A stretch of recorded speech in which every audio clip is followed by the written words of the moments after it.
ফিলিস্তিনের গাজা উপত্যকায় বাস্তুচ্যুত গাজাবাসীদের জীবনের মানে হলো ঘুমানোর জন্য কোনো গদি বা বালিশ নেই। গাজাবাসীর বালিশ হলো একমাত্র কাপড়ের ব্যাগ, যা নিয়ে অসহায় ব্যক্তিরা ঘর থেকে বের হয়েছিলেন।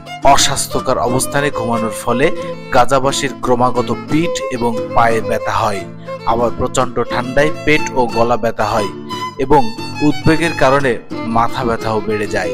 গাজায় বাস্তুচ্যুত হওয়া মানে পানি নেই, হাত ধোয়া যাবে না, কাপড়ও ধোয়া যাবে না। বাস্তুচ্যুত হওয়া মানে পান করার জন্য পরিষ্কার পানি নেই, দূষিত পানি পান করতে হবে। এটাই হলো জীবন। পানি পান না করার কারণে গাজাবাসী মারাও যাচ্ছে।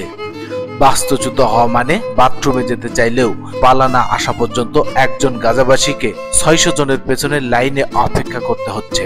যখন পালা আসে তখন আরো 500 জন লোক দরজায় কড়া নাড়ে। অথচ বাস্তবতা হচ্ছে এসব বাথরুমেও মোটেও পানি নেই। বাস্তুচ্যুত হওয়া মানে রান্না করা খাবার নেই, শুধু কয়েকটি পনিরের বাক্স ছাড়া, যা গন্ধ ছড়াচ্ছে। কেউ পরিবারের জন্য রুটি আনতে বেকারিতে গেলে 7 ঘন্টা ধরে লাইনে দাঁড়িয়ে থাকতে বাধ্য হয়।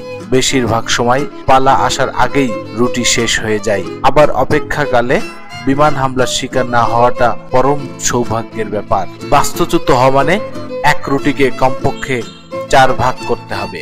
এক টুকরো রুটি মোটেও যথেষ্ট নয়, কিন্তু এই মুহূর্তে গাজায় গুরুত্বপূর্ণ বিষয় হলো তুমি খেয়েছো এবং এটি তোমার একটি দুর্দান্ত অর্জন। বাস্তুচ্যুত হওয়া মানে একজন গাজাবাসীকে প্রতি মিনিটে 30 বার আকাশের দিকে তাকাতে তাকাতে ভাবতে হবে আজ গাজায় একটি নতুন গণহত্যা ঘটবে, এবং সর্বশেষ ব্রেকিং নিউজ অপেক্ষাকারী এবং তার পরিবার সম্পর্কে হবে। বাস্তুচ্যুত হওয়া মানে গোসল করা একটা স্বপ্ন, গাজায় এখন গোসল করা একটি গহীরত বিলাসিতা।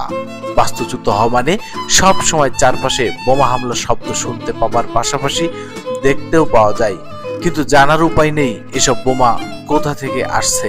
বাস্তুচ্যুত হওয়া মানে বিদ্যুৎ নেই, মোবাইল ফোনে চার্জ নেই, কোনো কল বা মেসেজ নেই, ইন্টারনেট নেই, বিশ্বের সঙ্গে যোগাযোগ নেই।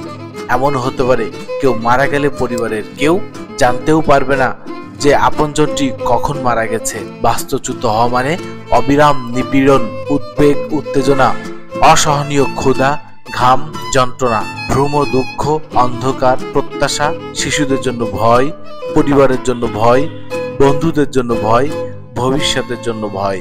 বাস্তবতা হচ্ছে যুদ্ধ বিধ্বস্ত গাজা উপত্যকায় ইসরায়েলি গণহত্যার শেষ কোথায় তা কেউ জানে না।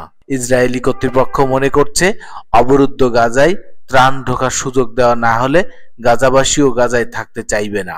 গবেষক অ্যাগনেস লেভালিয়েসের ভাষ্য মতে গাজাকে বসবাসের অযোগ্য করে তোলাটাই ইসরায়েলের কৌশল। গাজার বড় অংশে নিরাপত্তা অঞ্চল সৃষ্টির পাশাপাশি 3টি করিডোর গড়ে তুলছে ইসরায়েলি বাহিনী।